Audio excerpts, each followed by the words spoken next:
Hello there, Atheist Junior here, your friend and humble narrator, and in today's video, we're going to be looking at a case where Kent Hovind got charged with assault and battery back in 2002 or 2003, I believe, and I can already hear the Hovind supporting trolls typing in the comment section say, if you're going to say this is irrelevant, no, there's a reason that I'm making this video. And it might seem that I'm just bringing up something from a long time ago, but as I read this, you'll be surprised at how relevant this case, this charge actually is to the current situation between him and Miss Cindy. There's a lot of parallels. So, without further ado, I'm going to read from this website, and what this basically is the version of events from the woman that pressed charges against Kent, and then Kent's phony version of events. Because with Kent Hovind, there's always his side of the story, and it's always BS. Okay. Hovind was involved with an altercation between Trudy Owen, a tenant, and himself. A significant contribution was also made by Maury Adkins, an associate of both parties. Hovind was arrested on August 15th, 2002, but eventually the case didn't go to trial and it got dropped.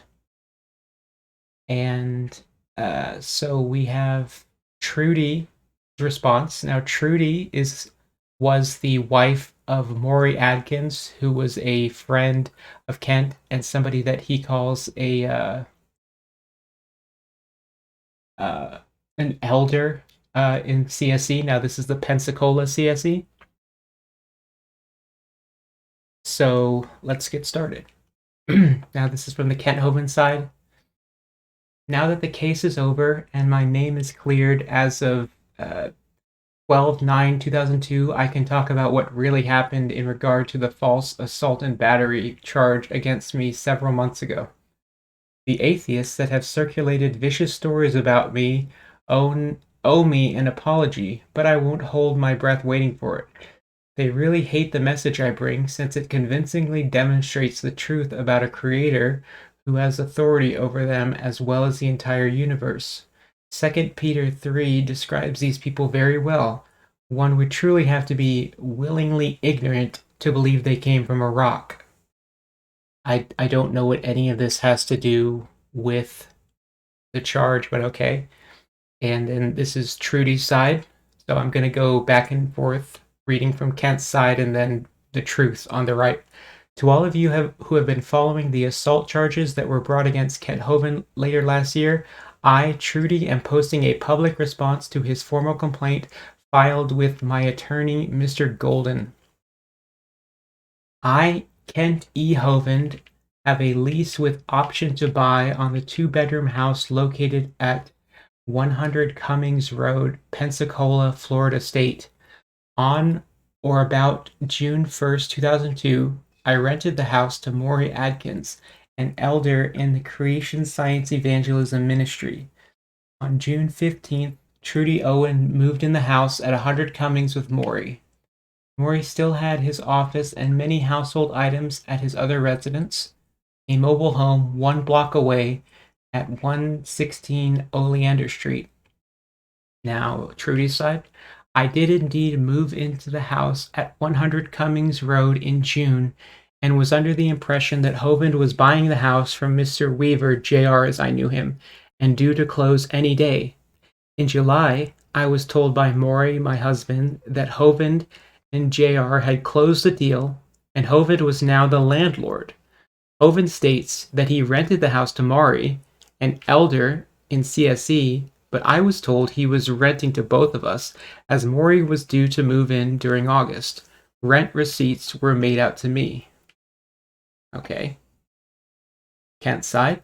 On July 19th, I drove to Tennessee to help Trudy's son, Christopher, move to Pensacola along with his young son, and expectant wife Lynn.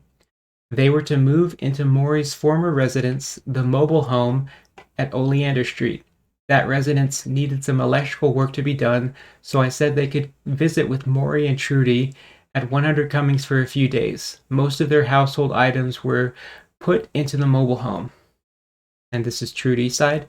Yes, Hovind did drive to Tennessee to move my son and his family to Pensacola. Maury and I were supposed to go and get them. The day we were supposed to leave, Hovind had a court case on the county issue. When he and Maury returned, I was told by Maury that Hovind was going to Tennessee because his attorney advised him to get out of town for the night.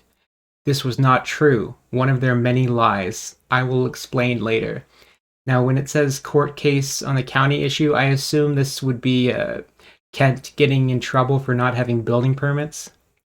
And yes, my son and his wife were told that they could move into Maury's former residence and were unable to because once they moved to Pensacola, Maury made every excuse why they couldn't. More lies. As far as Hovind saying he told my son and his wife they could visit a few days, he never told them. Or he never told me or them that. He may have told Maury, but it was because of Maury and the lies he told that resulted in my son and his family having to stay at the house with us. Maury made a bunch of empty promises to them before coming down, including a place to live until they got settled.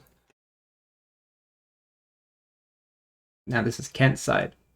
On August 14, 2002, I spent several hours talking with Maury and Trudy Adkins trying to resolve their domestic problems. Trudy had thrown Maury out of the house and was very irrational in her behavior. Trudy was determined to leave Maury, but was worried about not being able to make it financially without Maury's support. Neither she nor her son Chris had worked or even sought work during the time I have known them, to my knowledge. She said she needed money to support her children. I told her that I understood, but the fact remained that since I was buying the house and had rented it to Maury, not her, that she would have to leave, not him. I told her I would help get a place for her to live until this was settled. Oh, how nice. I told her that Chris and family should have moved out weeks ago, since I had only agreed to let them stay a few days. She told me the AC was not working in the trailer, so they had not moved in yet.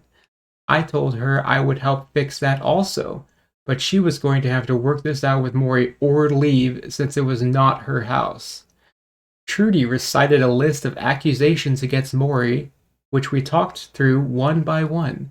By the end of the conversation, Trudy realized she had been mistaken about most things on the list, and she had lied to Maury and I about others. Oh, she realized that she was a liar. I see.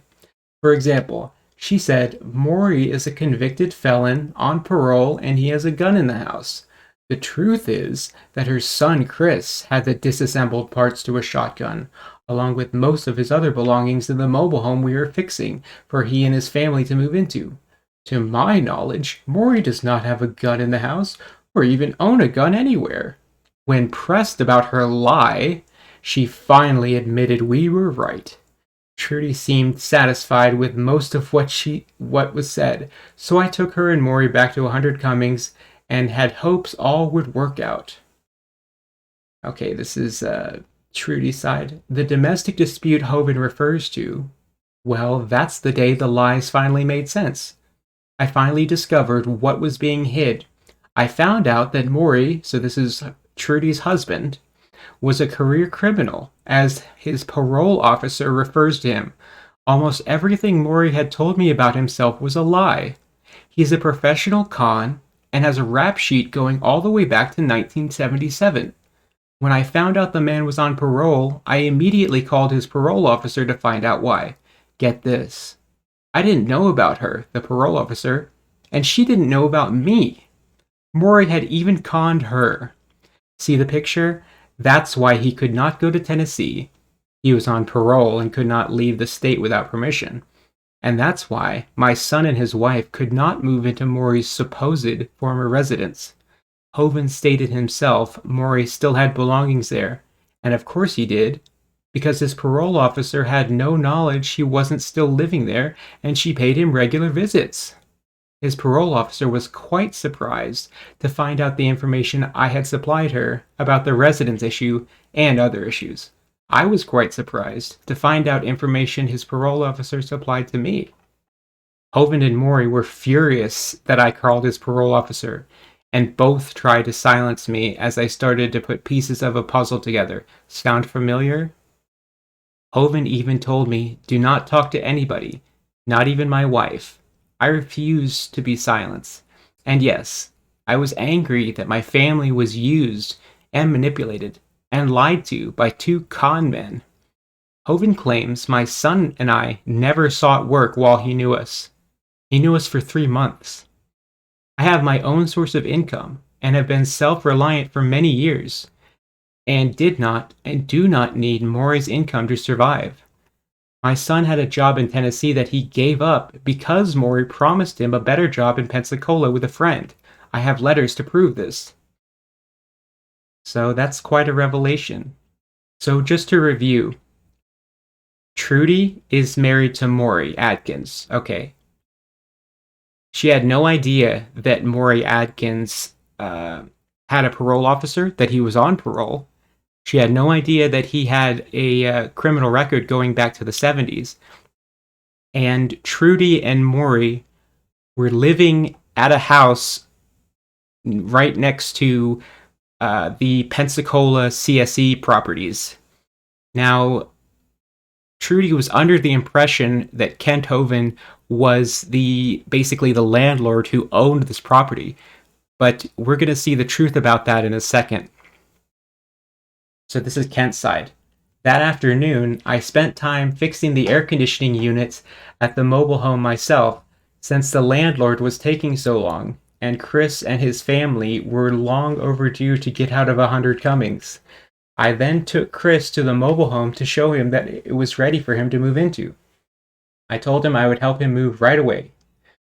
Later that evening, since my house at 29 Cummings is right next door to 100 Cummings, I could see that Maury and Trudy talked for several hours, and I prayed all would be resolved. Maury left for Central Florida early on August 15th to do some research for my ministry. Around 8 a.m. that morning, Maury called me to tell me that things were worse, and Trudy seemed determined to get me in trouble since I had not taken her side against him. Maury stated that she was talking out of her head, saying that Maury and I were destroying files and that I was laundering money at CSE. Neither of these is true. To my knowledge, I am not now, nor have I ever been, involved in any criminal activity. She had called Maury's parole officer and the IRS to try and get him in trouble. I told Maury that I thought it would be best for me to look for a house in town for Trudy and her 2 daughters to move into until things settled down. He agreed. Now this is Trudy's side. I personally witnessed Maury loading files and belongings from his trailer on the morning of the 15th, and then he left town. And as far as I and his parole officer know, he hasn't returned as of yet. He's currently on fugitive status. Did I call the IRS? No. Maury may have told Hovind such, but it's a lie. In fact, after I moved, the IRS tracked me and paid me a phone call. So this is Kent's side. At about 9 a.m., August 15th, I drove to Escambia Christian School, where Trudy had enrolled her 2 children and talked briefly with Frank C. Tommen, the principal. I asked him if he knew of any houses in the area I could rent for Trudy, so that the girls would be close to school. Having been a school principal myself for years, I also told him there were a few problems Maury and Trudy were having that may affect the girls, and asked him to pray for them and to be understanding if they were unstable or their schoolwork was affected during this time. Oh my goodness. I then called several realtors and collected a list of possible rentals. How considerate. This is Trudy's response. I have to laugh when I read Hovind's holier-than-thou attitude. and his supposed genuine concern for me and my children by going to their school principal and asking for prayers. What a joke. I suppose he had the same concern when he called my child a demon child. On the afternoon of the 15th, I received a phone call from Maury stating that if I didn't shut up, I would be hurt. I stated, "Are you threatening me?" He said, "No, but you will be hurt if you don't shut up." I said, "So you are threatening me?" He said, "No, it's not my thing. It's Dr. Hovind's." And he hung up the phone. I called the police and then called Maury's parole officer. She informed me to call the police. I stated I already had. Deputy Burke arrived and took a statement. While he was at our home, Maury's parole officer called and asked if the police had arrived. I stated they had. She requested to talk to Deputy Burke. They spoke.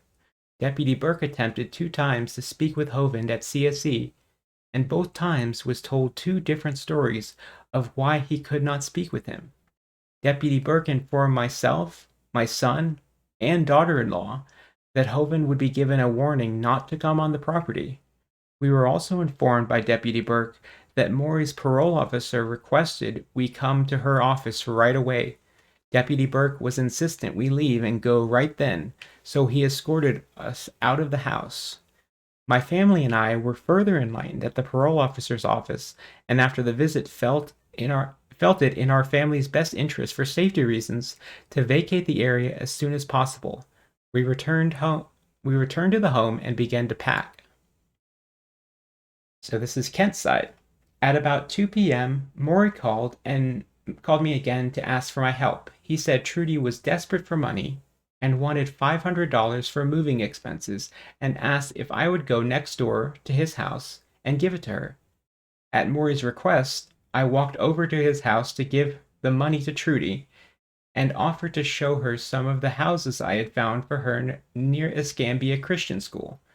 Trudy and I talked for a few seconds through the storm door, and then she opened the door for me to show her the receipt.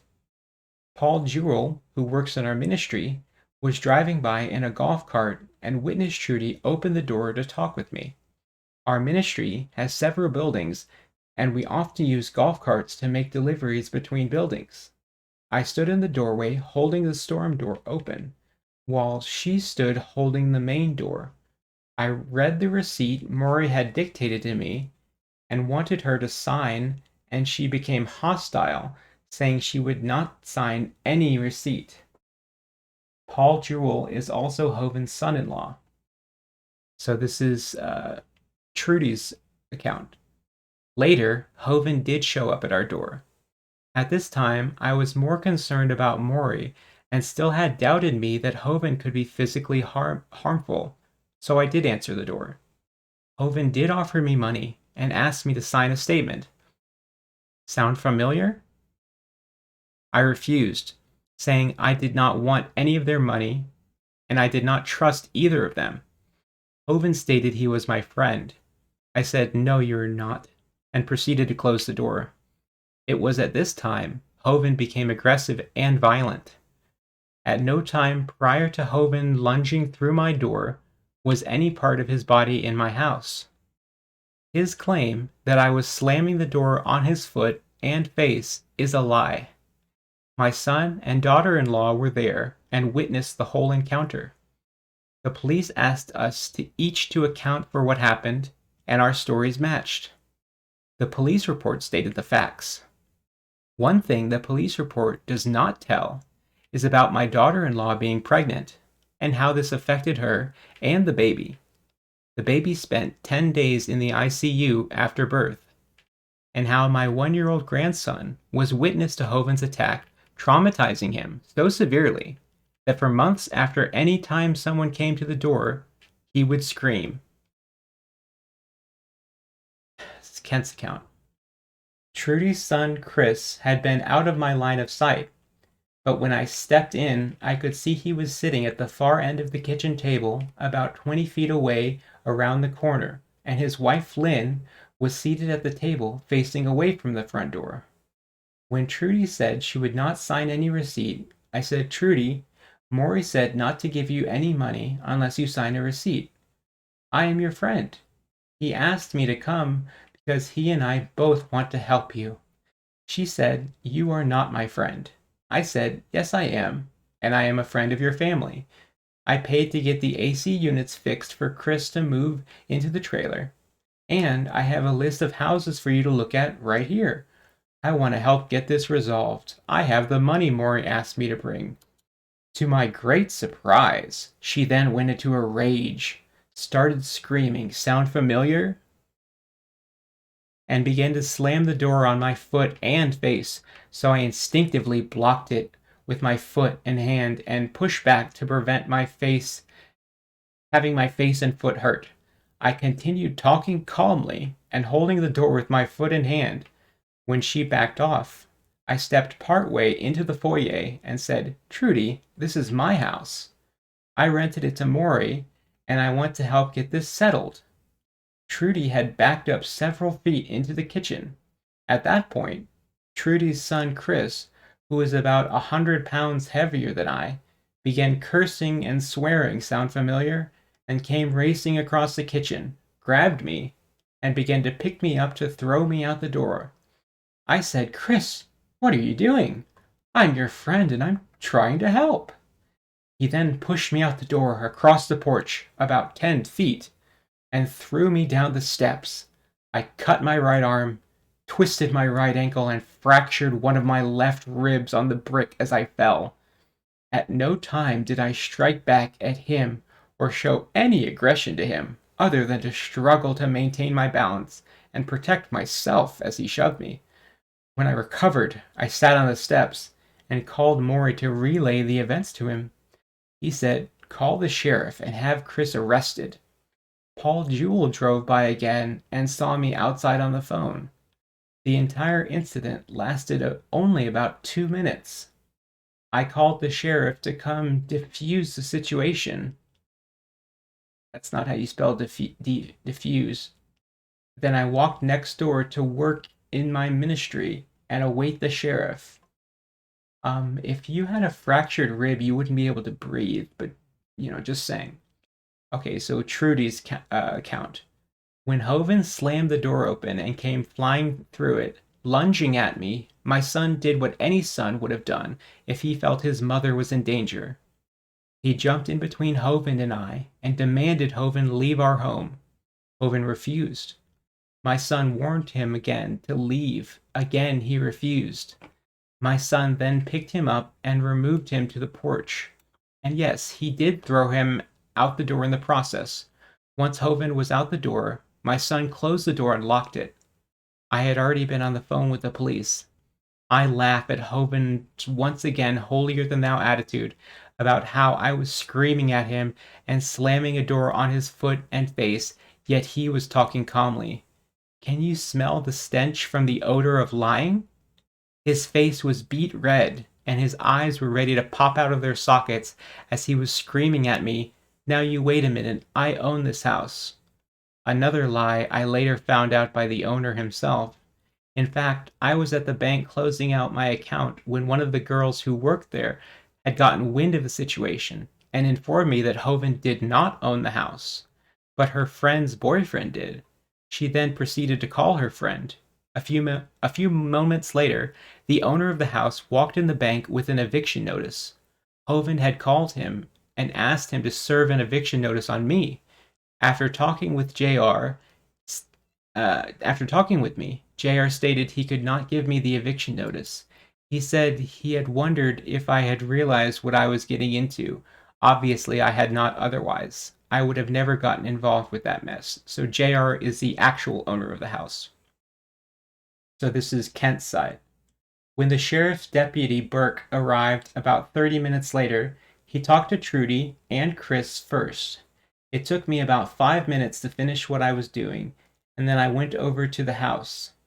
When I arrived to tell the sheriff that I wanted to press charges against Chris for battery, to my great surprise, the sheriff forced me over to his car where he handcuffed me and told me I was being charged with breaking and entering, burglary, and assault, and told me to get in the back of the car.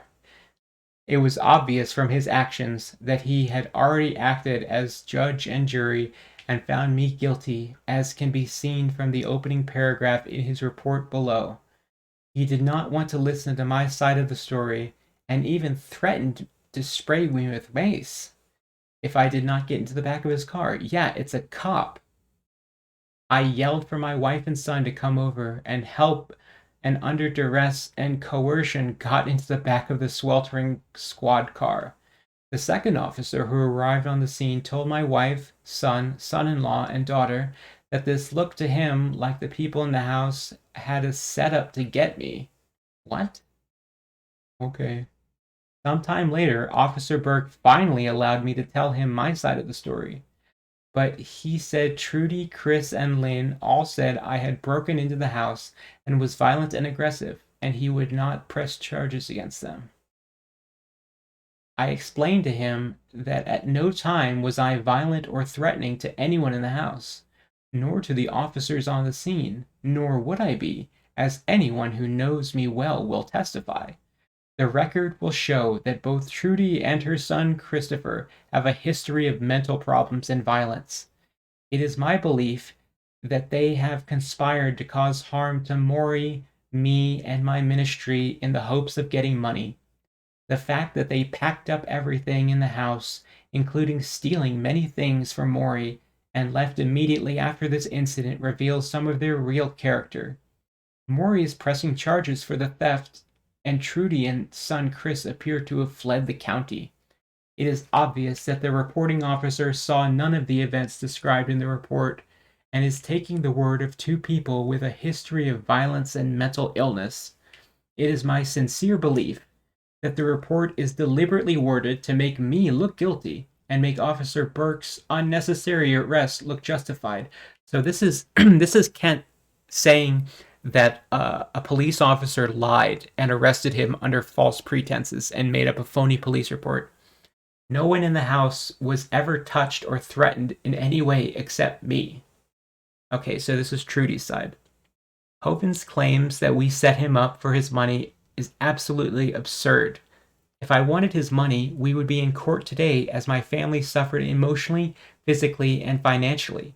We chose to leave the situation and try and put it behind us. I am not a criminal, never have been, do not have a criminal record, and was scared out of my wits by the information I had just learned about a man I thought I knew, Maury, and a ministry I thought was above board. I find it interesting that I supposedly ripped Maury off, and he is pressing charges against me for theft. A fugitive, a man in and out of prison for many years of his adult life for ripping people off, owing thousands of dollars in restitution, pressing charges against me for theft. Check my criminal history. You won't find one.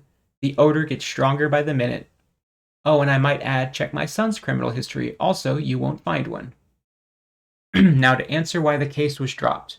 My son and his family relocated to the area so my son could pursue a career with the police department.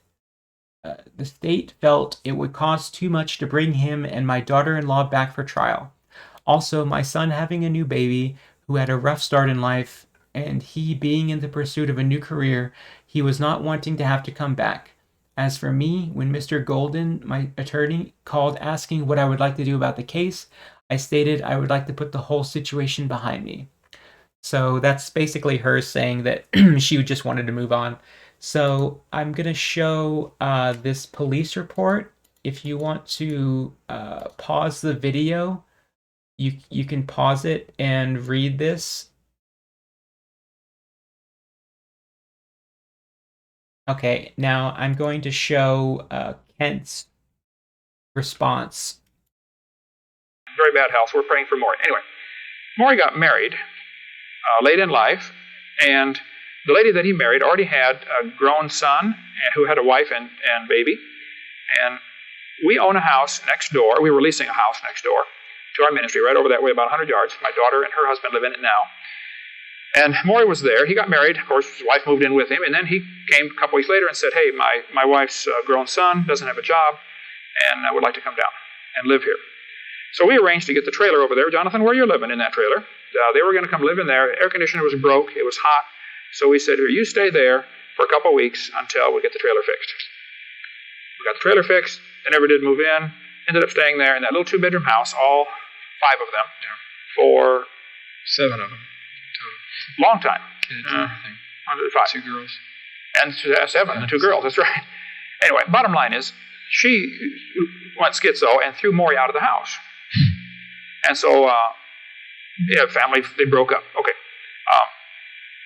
Maury called me from someplace, Tallahassee or something, said, Brother Hovind, I just talked to Trudy. She would like me to give her some money so she can move. I said, okay.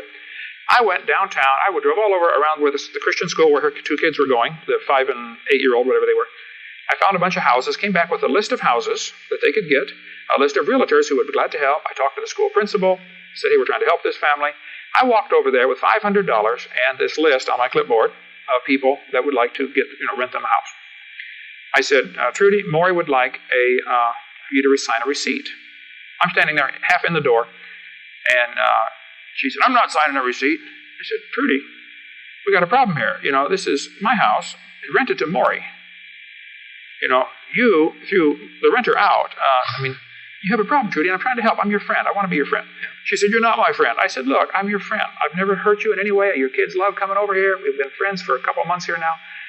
Let's get this straight. Bottom line is, her 320-some-pound son came, when she tried to slam the door on me, I pushed the door back. I said, Trudy, wait a minute. Let's get this resolved. Okay, hold it. We got to get this fixed. How can I help? Her 300-pound son came running across the kitchen and grabbed me, dragged me across the porch, which is about 8 or 10 feet wide, threw me down the steps, broke my rib, and cut my thigh. I, dazed, laid there on the front yard, and I called Maury. Hey, Maury, it didn't work. I tried to give him some money. She didn't want the money. She wanted the money. She didn't want to sign a receipt. What do I do? He said, call the police. Get that guy arrested. He said, they've been in trouble before with the police. I said, okay. I called the police. Meanwhile, they called the police. Now, Escambia County has kind of an unwritten rule. If there's a domestic disturbance, whoever calls first is probably innocent. So their call beat me to the police station. I came back over here, got to work, forget about it, but I came over here and did other things for a half hour. With a broken rib, by the way. When I finally saw the police arrive over there, I was finished a couple phone calls I was on. I went over there to say, okay, that's the guy right there, the big guy sitting on the steps, he threw me down the steps, hurt my side, found out later my rib was broken. Arrest him. Police didn't want to hear a thing I had to say. Oh, not at all. They had me handcuffed and ready to spray me with mace and threw me in the back of the car. He didn't want to hear a thing I had to say. And he had a mace can out. I said, what are you doing? I'm the innocent victim here. I didn't touch anybody. Didn't matter. Threw me in the back of the car. Okay, here I'm in the back of this sweltering police car in July, got the big glass screen in front of me with a little tiny window, a little bit of air conditioning come through there. I'm leaning up, trying to survive. Sweat rolling off me. I hollered at Brenda. That's bullshit. I mean, I'm not going to say how I know, but if you're in the back of a cop car, they have the air conditioning on. Like, that's just bullshit. I saw the policeman putting you in handcuffs. Yeah. So I ran over there. You ran over, my wife ran over, Marlissa ran over, Paul came over. Anyway, what's going on? Bottom line is, the whole case was dropped. There was never any evidence. I didn't assault and batter anybody, okay? And you wouldn't. I wouldn't.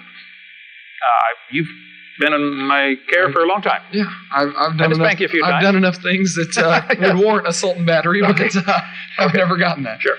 So, Carl, this whole section needs to be removed from your site. You're either confused about the facts or you're deliberately lying, okay? Yeah. Plus, it's a straw man. This is unrelated to the creation evolution issue. Even if I was guilty of assault and battery, which I'm not, it wouldn't matter, okay? It's an ad hominem attack, isn't it? It's an ad hominem attack, okay? That's the first sign you're losing a debate, by the way. Yeah, right. You don't want to do that.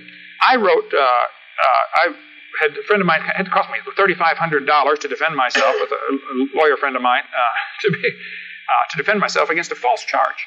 When it came time for court, we walked into court, and the prosecuting attorney just walks up and says, "Null pros," whatever that means in Latin. We're not going to prosecute. Yeah. Now that they've made you spend the money. Now that they wasted a bunch of my money and time and embarrassment, articles all over the paper and articles all over the internet over something that didn't happen. Yeah. So remove it. It's unnecessary. It's this, like I said, it's either you're confused about the facts or you're lying, okay? I think you're lying, Kent, again. And I see a lot of parallels between this incident and what's going on now. It seems to me that Kent has a history of physically abusing people. And I mean, what kind of Stockholm syndrome does Eric Hovind have? Like, that was super awkward. You know? I mean, we know that Kent Hovind thanks his kids, hits his kids, and I just feel sorry for Eric Hovind. But that's going to do it for this video. I mean, you can let me know in the comments if you think that this is irrelevant or if you think that there are some key parallels between this charge and the current situation between Kent and Miss Cindy. But thanks for watching. Remember to like, subscribe. I'm almost to 400 subscribers. And check out my Twitter and Patreon. Thanks, guys.